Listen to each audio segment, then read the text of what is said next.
What's up, everyone? Welcome to another episode of We'll Name It Later show, episode number 11, with monster guitarist Daniel Mongrain. You got it. Oh man, I was hoping. Thank you for being here, man. Thanks for having me here. We just watched you do sound check and.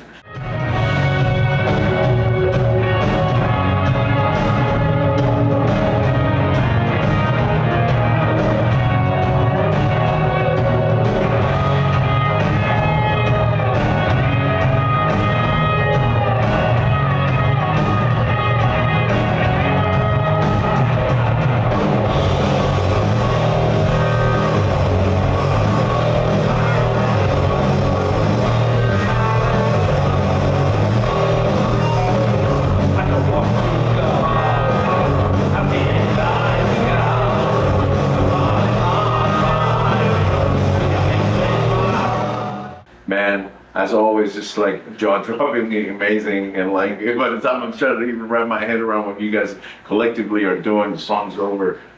Voivod is just, we're talking about genre, your own genre.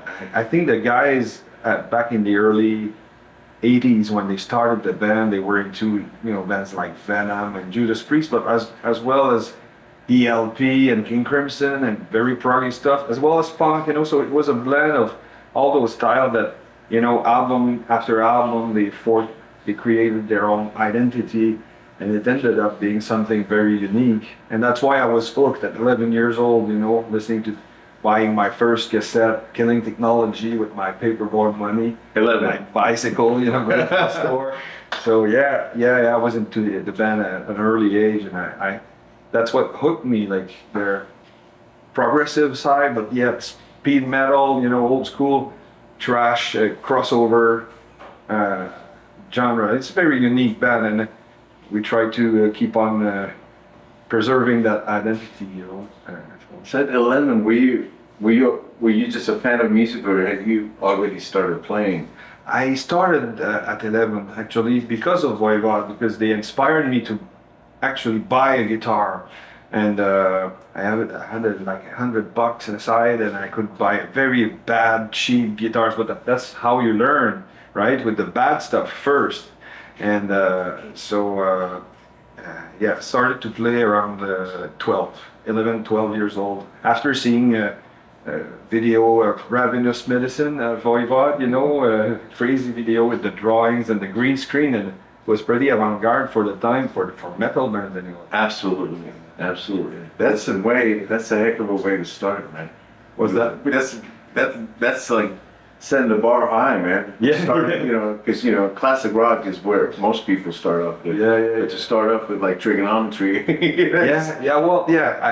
I must say I had the piano lessons as a younger kid, but then I started to discover rock through movies, and then I think we all wanted it to be more heavy and Yes. escalating Yes. the heaviness and the speed and all that. So that was the bridge to lead to Voivod, listening to movie soundtrack, and then Metallica, Guns N' Roses and all that stuff at the same time were popping, and Megadeth and Maiden. And then I saw like an MTV show, and it was Celtic Frost, Coroner, and Voivod just back to back, and that was something else. Like the three bands were really, really different, and it was different from all the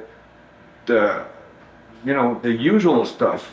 Even though it was pretty fresh, Voivod was something else. They played chords here instead of down here and chugging. It was just triads and stuff that. A lot of dissonance also. Yeah, exactly. When I played with Ensemble in the Illegals, I know. I would use, flatted fifths all the time. Yeah, I love we it. would actually refer to as Voivod chords. That's Still today, like the newest song that I've written, the whole time, except the middle section uses fifths, but the rest of the time is like, flat fifth. But man, so, and you started doing Holdsworth and transcribing Holdsworth. Yeah. Like, you were what, 14? Oh, a bit later. Discovered Holdsworth in college when I studied music, and my teacher brought a video, like a instructional video, and Holdsworth was playing a few songs with his band. It was ripping, and it's something that I've never heard before, like alien music, you know. And just to hear his phrasing and the melody and sheets of sound a la Coltrane, you know, and with tone like mid but no highs, like a horn sounding, and compositions, chords were so different than anything else. He reinvented music his own way, literally. And so I was super impressed in that, and I thought it's impossible. It's impossible to play that stuff, you know. He's very unique. So slowly I started to try to figure it out, but I was not there yet. Later, in my 20s, when I went to study music at university, I did at my last concert, like an exam, I did a Holdsworth song. It was, I don't remember the title, I think Texas. I think it's the song Texas. And I've learned the solo by ear and tried to figure out how we will play it, you know, because it's very difficult to hear what string he's playing. In most of the guitar player, when you transcribe stuff, you hear what string is used and what pull off make more sense instead of string skipping. But him is so uniform that you don't know, so you have to figure that stuff out. And he plays like, you know, stretches, impossible stretches. Well, I finally, you know, mapped it out, and I couldn't play it live. But the By drummer, ear? yeah, by ear, yeah. Did you like do anything cheat wise? Like, did you slow it down? No, I just rewound.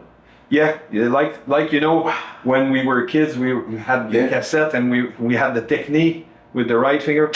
You know, You knew how far to go. rewind, pause, play. You know, we had that technique. So it was. So everything you mentioned up to then, before I asked about it, was like pretty heavy music, you know. Yeah. Yeah. So that's you were really rooted in heavy music, and then Yeah. you were introduced to Holdsworth thing, you know. Yeah, and jazz in general. And as soon as I could play and try different kind of music, I would try. You know, I like music at large. You know, so I played in a blues band. I was 17-year-old, and you know, I could make money out of it. So it was good and a good learning experience. There was 3 brass, 2 backup singer, 2 guitar players, a harmonica. So it was totally different. So I had to learn to sound convincing in those style of music. And after that, I worked for a while, for 5 years in a music store. So it was kind of a, you know, the crossroad or Gateway. yeah. I mean, every musician came to the store, and I played once in a while, you know, to try guitars, and people saw me play and they started hiring me for gigs. And so it was maybe an acoustic gig, and then a blues gig, and then a rock gig. So I had to dig into different styles to learn how to play it. And this is in Quebec. Huh? This is where? Where did you go to school? This is in Canada, correct? Yeah, Canada, yes. So after the 5 years, I decided I wanted really to make a living out of playing guitar and not selling guitars, because I saw the other guys, and there's nothing wrong with selling guitars, but I was aiming to make a living. So I thought maybe it's better that I risk everything and go to Montreal, rent an apartment, go to the university, and try to pay the rent in the school with gigs. And that's what I did. First year was rough, but I managed to pay everything with gigs and teaching on the side and touring. And so it took me a bit more of maybe 4.5 years instead of 3 years to finish my bachelor degree. And I've learned a lot. I was a bit older also. I was around 26, 27 when I went to university. So I knew what I wanted, and I knew the risk and you know, the financial risk as well. So I had to try to you know, have a good grades and all that. Yeah, it felt like you had a good head start also. You know, you can look at it that way too. A head start. Yeah, like you had a good head start, you know. Yeah. You really need one. It still was a big risk though. Yeah, it felt like jumping without a net, so to speak. Jumping in the emptiness, but it turned out good. It was rough. It was the toughest years of my life, but it was great too. You know, I remember going on tour with Cryptopsy as a freelance for a tour and asking my teacher, is it okay if I leave for 6 weeks? Okay, but you have to bring your homework on the road and, you know, record some stuff and compose some stuff and do the exam when I came back. And Really? they were really comprehensive though. Wow. So I could finish, you know, at some point. That's amazing, man. It's it was tough. So to hear this is just like next level stuff, you know, because I'm a street player, so hearing this just amazes me. I've seen you play Holdsworth. Yeah. And it's absolutely amazing because you capture the essence. It's, you know, it's like you really feel it. You know, thank you. And it's I saw him when I was 16, and I remember thinking like his fingers each had like their own zip code. Yeah. They were all doing different things. And I heard his acoustic album with the Beck. Gordon Beck. Pianist, yeah. And then diminished, I forget the boundaries or something like that. I forget the name of that song, man. I heard it on acoustic, and I was like, "What is this guy?" And he used. Go ahead. He played with eights, like the gauge, string gauge, very very light gauge. Even in the earlier days in his jazz band when he was playing the SG, you know, and you think it's all legato, but it's like he really picks and good pick, yeah.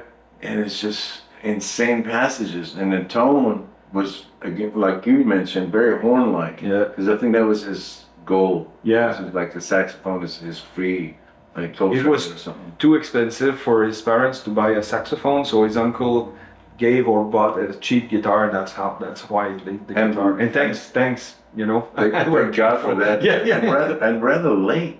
Yeah. I think like 17 or something like that. Crazy.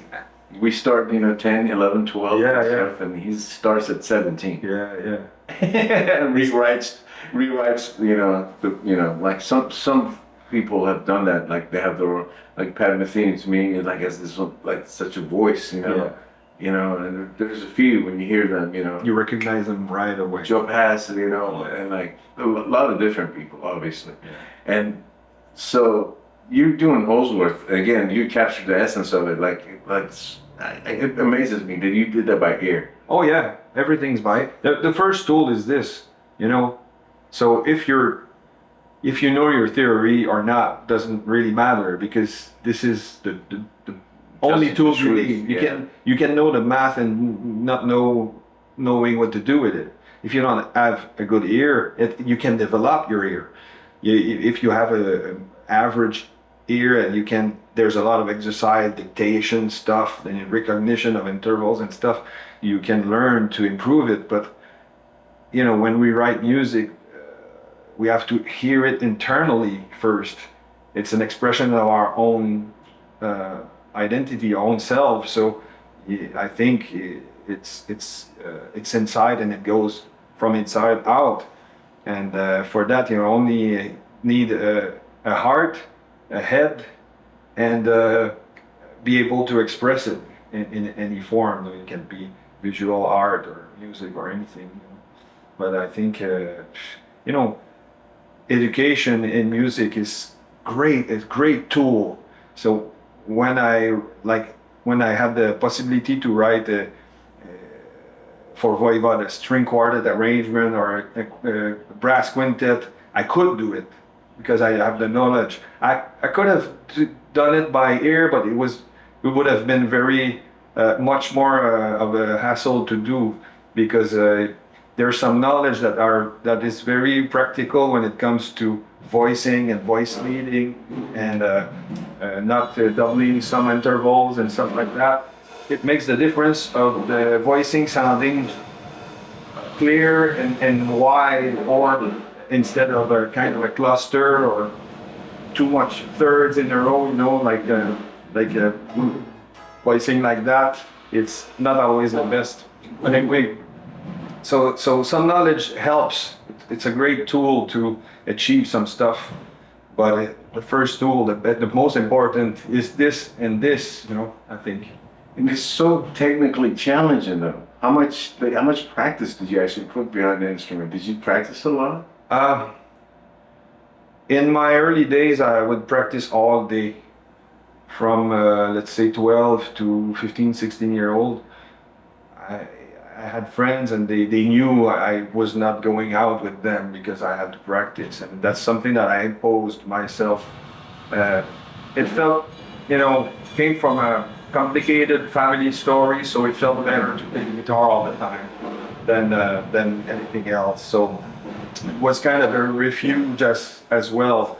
And it was better to go there than to go out and do stupid stuff. And so that was my goal, that was playing guitar. And after that, you know, life catch up with you and you have to work and pay the bills, you have less time and you have this band and you have this other band. So you play all the time, but practicing and sitting and figure out some stuff.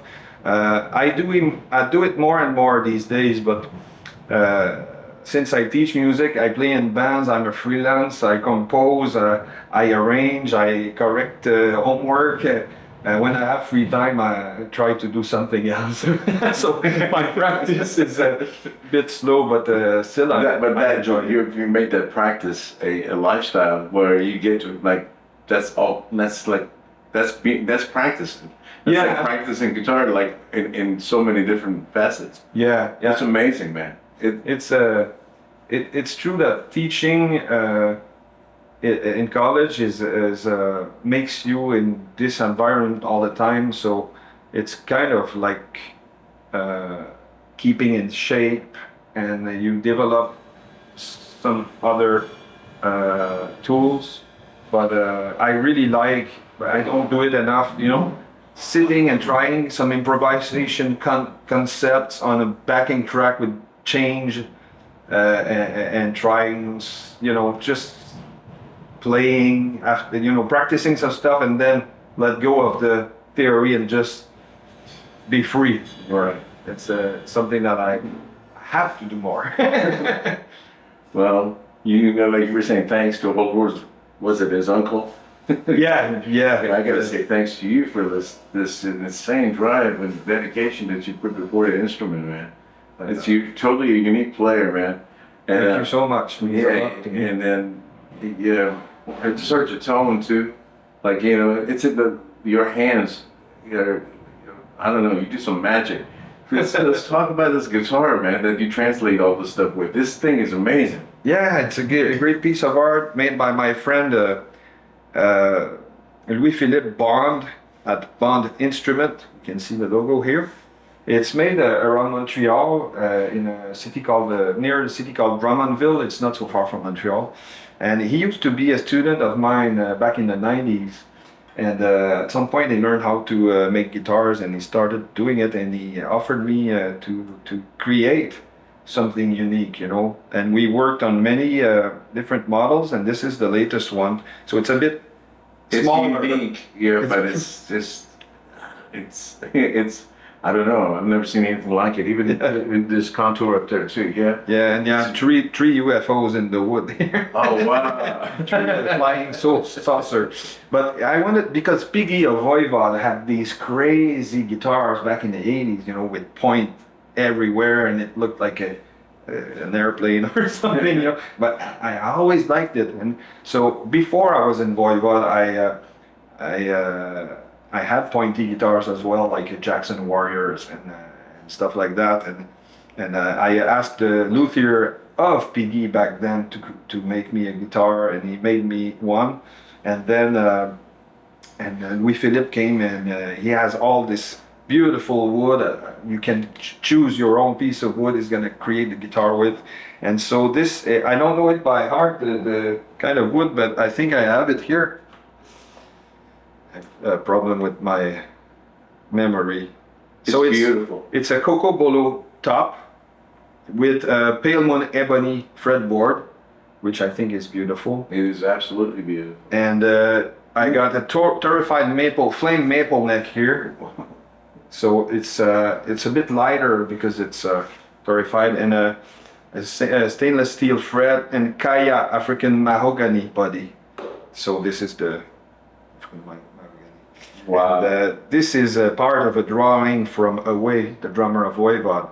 These little thing here, and what's the scale on it? it's Gibson scale. Yes. So 24 yeah, 24 point something. Yeah, something. point something. What pickups do you have in it? This is Di Marzio PAF 36th anniversary. It's I really like the color of the pickups, and it's not super high output, so it's got a lot of dynamic, and it's a bit mid, but not too much. It's precise, because in Voivod I have these complex chords, and I don't want to sound. If you have like an active pickup with a lot of gain, it cannot work with the Voivod score. Right? Yeah. It's gonna go. So your high saturation is not going to be something like, because you have a really ballsy tone, but at the same time you can hear everything. Exactly. Like there's definition. Yeah. With the music, it's almost necessary. And growing older and older and playing more and more, I tend to put less and less distortion. I'm sure you're the same. I know your tone too is not like. I've changed. Since I play heavier now in the band. Yeah. Heavier stuff. But I generally was like a plexi guy. A souped up plexi. And let your hand do the rest of it. And when people would ask, "What do you do for clean channel?" I'd always go, "I just turn like the this." Yes.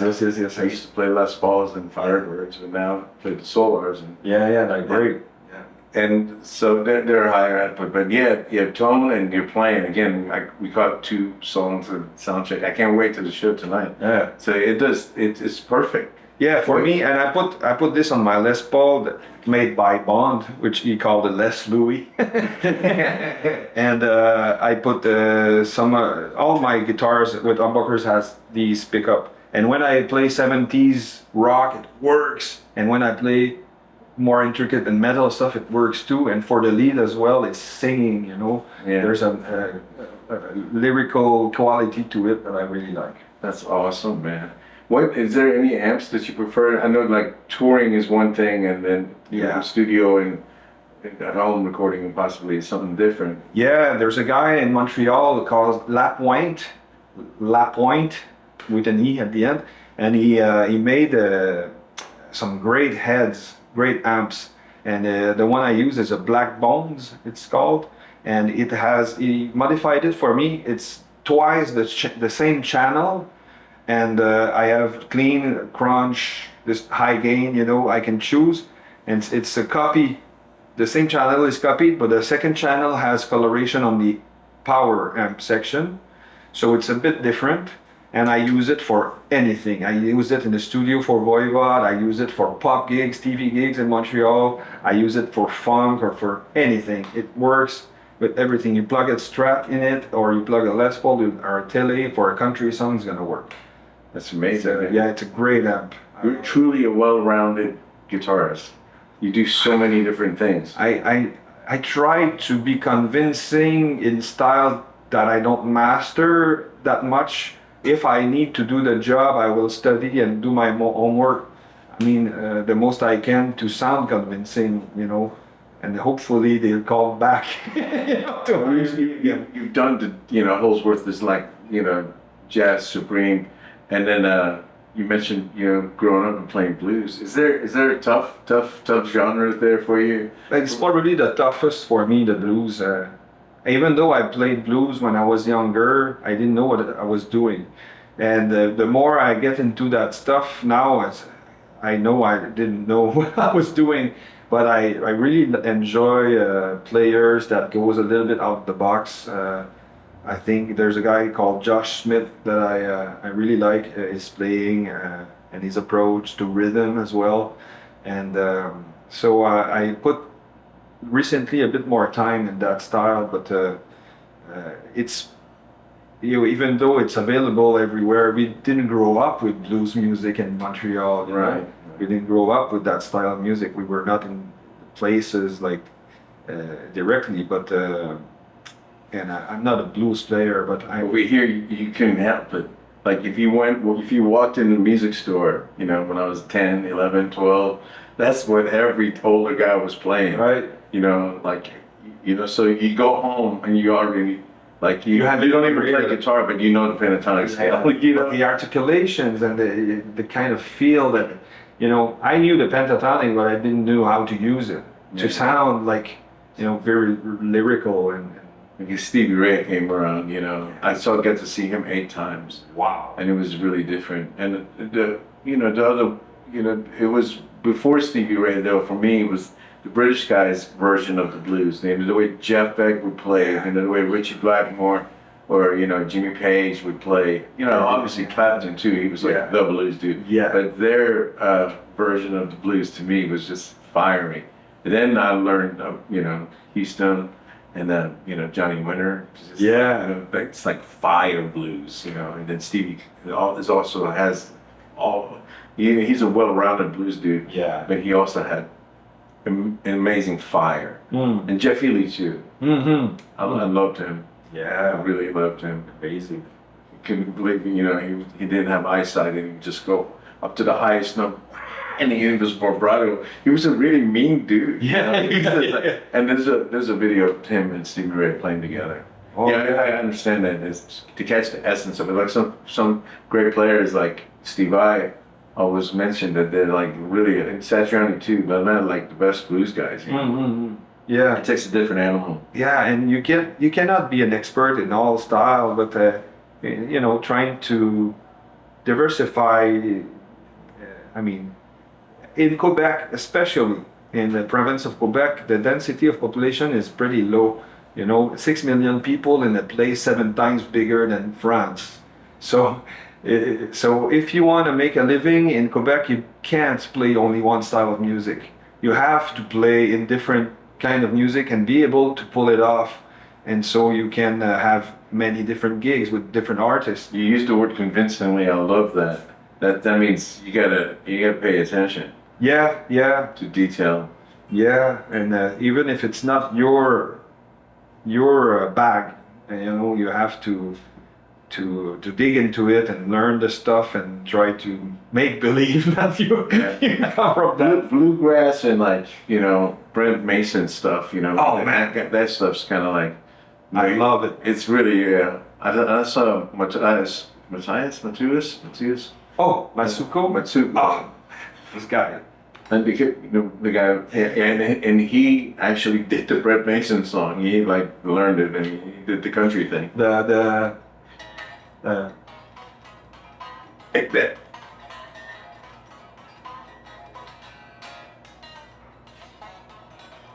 I don't have big.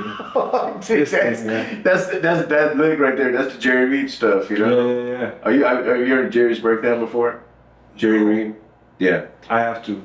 Please, I recommend anyone watching. It's from 1974 or 76. It's Les Paul and him sitting down, and it's called Jerry's Breakdown. And it has it's an open string lick city. It's beautiful, and you know Jerry Reed, you know the actor, you know, when Smokey and the Band and stuff, and he's like, son, you know, he's like, oh, and he's playing this crazy stuff, and it's beautiful too. Yeah. And when it's Les Paul's, I'm sorry, I said Les Paul, Chet Atkins. When it's Chet Atkins' turn, he turns around and he goes, man, I'm glad it's your turn, son. And then Chet Atkins begins to play, and there's a passage in there, he does complete sweep arpeggios in it.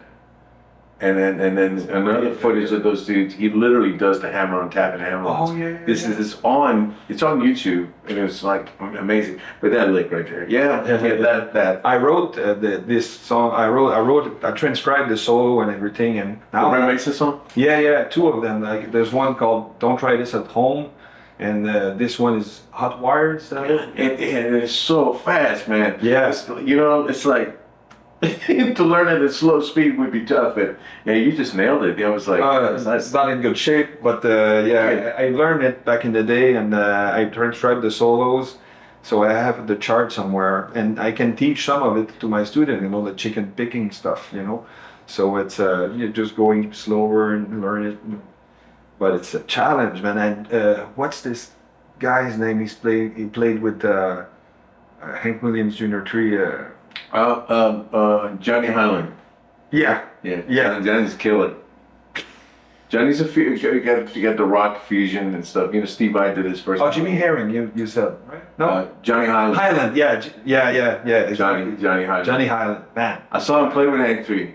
Yeah. Yeah, Hank called it. He goes, "Hey man, I got a surprise for you, man." And I was like, he didn't have to say it. I said, "You got Johnny playing guitar?" He goes, "He's got some hot licks for you tonight, man." And I went, and he was at the front of the show because Hank's got a few shows. He does the Ass Jack and the heavier stuff and the doom stuff. And Johnny started it off, and Johnny's eyesight is not the best. Okay. And he wasn't wearing glasses, and he was just smiling. And he was going, I don't know what he was going through, but I was standing in front of him, and he was just volume swells and just chicken picking and just that beautiful player. Yeah, he's a beautiful person too, and then he played so great. As are you, man. I gotta tell you, it's so inspiring sitting next to you. It just makes me want to just right when this is over, I'm gonna go home and start practicing until I have to come back and watch you play again. It's so inspiring to hear and say that, because again, I come from a different background, but I've always admired this so much, and I'm sitting next to something that I imagined all my life. We are connected, my friend. We're connected. Each time you post some stuff, I always look at it, and I'm blown away, man. You have this kind of Van Halen slick fucking articulation. I don't know what I'm butter. Butter. It goes. I fake it really good. But you know what's going on, and we've had actually a couple of guests before. I haven't aired any of these yet, so I'm gonna air them soon. And we had a gentleman, Bill Soleil, plays 7 string, and he plays chord melody, and nice. it sounds like. I'll play some on my phone for you. And then there's Bill Nays, and he's an insane player. We had them together playing. Wow. They're called the Killer Bees because they're both, Brennan. And man, it was amazing. And, having you on again, we had Rusty, and all the guys that have been on have been amazing. But man, the education and the way you become a teacher, they say you become you're like a forever student. Of the instrument, so this pathway that you have opened up, this freeway of music, it's never ending, but it's beautiful that you've opened it up, and haven't been forced to grow up in an environment where it forces you to have to adapt, and then again you use the word convincing, which means paying attention to detail in such a way where you can go do these gigs, and through it and through education, I'm sure your students bring about so many different new things. It could be the same thing you could be teaching them, and there's always something new. It's only the same 12 notes for centuries, but I was laughing out loud yesterday listening to "Take Your Whiskey Home" by Van Halen. Just freaking out. How does somebody do that? It's just rhythmic sense. You know what I mean? Just his rhythm sense. Eddie to me was an elite player. He was like a sonic movement, his sound and the way he played guitar. I really love Van Halen. He changed that changed my life. I moved here from Iran and heard Van Halen. Everybody else was into Kiss first. Yeah. I was living in a different country, didn't know about Kiss. I came to America and then, you know, put on the radio and man. It was like, what just happened? You know, I heard running, you know, the first Halen record, like, It sounds so great still to this day. so I was listening to Take Your Whiskey Home, and you know, listening to how he played, you know, behind the beat and ahead, and like, it's just so freaking amazing. But what I'm saying is, that's the first album I've ever bought. So I've heard that thing many times, many times. But it's just like with great music, you know, it unfolds something new each and every time. Yeah, that's true. You know, and that Holdsworth is something that I can never understand or get completely. So It's another world. for you to learn that by ear, man. And I suggest you guys go on Daniel's page and watch his video archives, because it's in there, and it's like, man, I watch everything you post, and it's totally like next level for me, man. I can't grasp my head around it, but it inspires me, makes me want to go think, and then put things together in a different way. And I can't wait for the show tonight. It's gonna be fun. Pumped. I don't want to be ending this with me just talking, man. Tell me what's in the future for you. What all you have going on? You're an educator. Yeah, I'm still teaching, still touring. We're gonna write some new stuff soon for Voivod.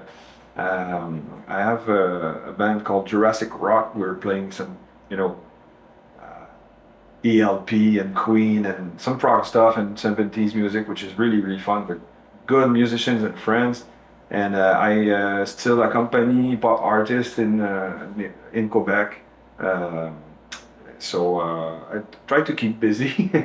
And my main band is Voivod, and there's a lot of touring coming. Do you do a lot of session work also?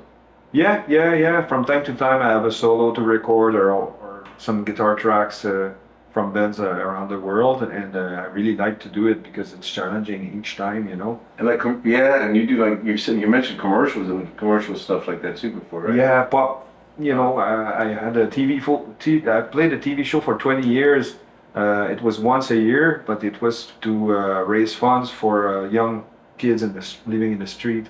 So there was a lot of famous artists from Quebec, and sometimes from outside of Quebec playing. So you had like a country artist, followed by a crooner, followed by a hip hop, followed by rock artist, and so you had to change your sound and your approach to every song. So it's a very challenging, and it was live in front of the audience. That's amazing. So it was like 4 days of rehearsal and then live with the Kodak, so to speak, with the camera here, playing acoustic finger, which is not my thing. Wow. Shaking. That's a different kind of session work. Because I was like, when you were mentioning that, I was always thinking of you as like a heavy metal, like Tommy Tedesco or somebody, you know, like somebody wears different hats, you know, and is able to carry it through. But yeah, the camera to that, man, that's nerve wracking. You know, there's a few thousand, 100,000 people or 1 million people watching you, and you're playing with this guy who's very famous, and you go. I don't play acoustic. I'm not good at it, but I had to practice a lot to finally get it. You know. You just played the Brent Mason stuff acoustically. That was amazing. Oh. I'm sure it was fine. It ended up all right. You know, I tried to be convincing, but I felt really, really little. You know. But anyway. Well, man, Daniel, thank you so much Thank for you. taking your time. Pleasure Was all mine, and thanks for being here. We're going to air this soon. All right. Soon as this is number 11, my favorite number, by the way. All right. And soon I'll air number 1, which was Rusty Cooley, my friend from Houston. Yeah, killer guitarist. Yeah. Thank you again, Daniel. Thank you. Again, and I can't wait till the show. Oh, and sorry, but maybe you can edit it or not, whatever. But there's an album coming out. Oh. Voivod 40th anniversary album called Morgoth Tales, and it's re-recorded songs from the catalog, from every era of the band, and a new song that is the last one on the album. When are you going back into the studio? Have you recorded that? It's already recorded. Oh, okay. It's going to be out in July, like July 21st, and then we're going to. That's right around the corner, man. Yeah. That's awesome. The first single is out since yesterday. So it's Nuage Fractal. It's a French title, Nuage Fractal. It's from the album Angel Rat from '91.